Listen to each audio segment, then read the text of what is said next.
جہاں تک open market کی بات ہے نا، جب بھی ہم نے دیکھا ہے کہ ایشین اکانومیز نے اپنے آپ کو بچانے کی کوشش کی ہے، انہوں نے پروٹیکشنزم کی طرف ہی گئے ہیں. جتنی بھی ٹائیگر اکانومیز اپنے آپ کو بہت سیویئرلی جس کو کہتے ہیں ڈیٹیریوریٹنگ اکنامک سچویشن سے گزر رہی تھیں، تو انہوں نے پروٹیکشنزم کی طرف کیا، اپنی مارکیٹس کو بند کیا، اپنی ڈومیسٹک انڈسٹریز کو بحال کیا، اور اس کے بعد ہی وہ true sense of economic progress کو اچیو کر پائے. Well, that's an interesting objective, and obviously there are two sides to a coin. And yes, Sri Lanka کو واقعی میں اس وقت اگر سوشلزم کو لوگوں نے اتنا زیادہ اعتماد کا اظہار کیا ہے تو وہاں سے اس کی ایک امید رکھی جا سکتی ہے کہ اس سے پولیٹیکل اسٹیبلٹی ملک میں آئی. یہ ضروری نہیں ہے کہ سوشلسٹ پالیسی سے ملک کی اکانومی ٹھیک ہو جائے گی، لیکن یہاں ایک اچھی بات یہ ہے کہ سری لنکا میں پولیٹیکل اسٹیبلٹی آ جائے گی جو کہ وہاں بہت عرصے سے چاہیے تھی. تو for an economy to progress سب سے جو اس کا پری کرسر ہوتا ہے وہ بیسکلی پولیٹیکل اسٹیبلٹی ہو سکتی ہے. Let's see how does this play out. But then the thing remains کہ سری لنکا کا جو main engine runner of the economy ہے that is basically that tourism industry.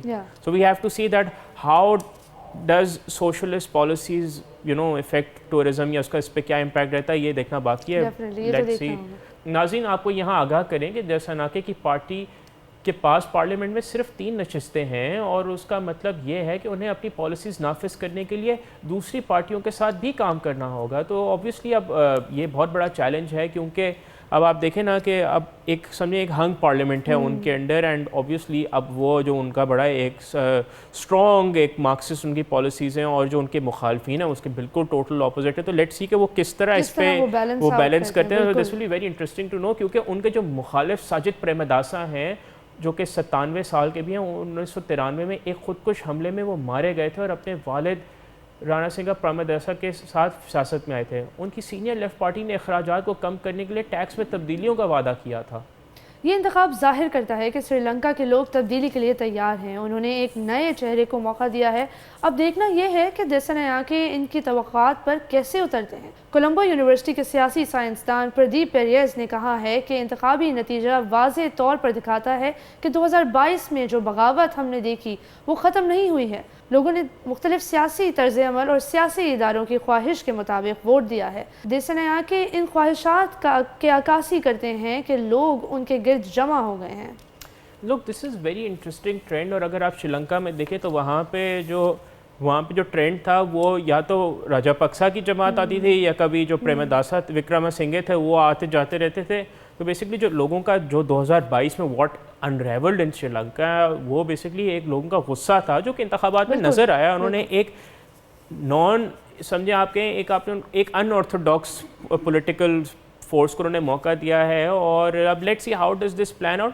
Interestingly میں ابھی میرا کچھ پچھلے دنوں میں کچھ سری لنکن مسلم سے میری انٹریکشن ہوئی، اور کافی بڑی تعداد میں. اور اب آپ کو یاد ہوگا کہ کووڈ کے بعد کس طرح وہاں پہ سری لنکن مسلمس کو کافی ٹف ٹائم گزارنا پڑا، اور کافی اینٹی مسلم پالیسیز راجا پکسا کے دور میں رہیں.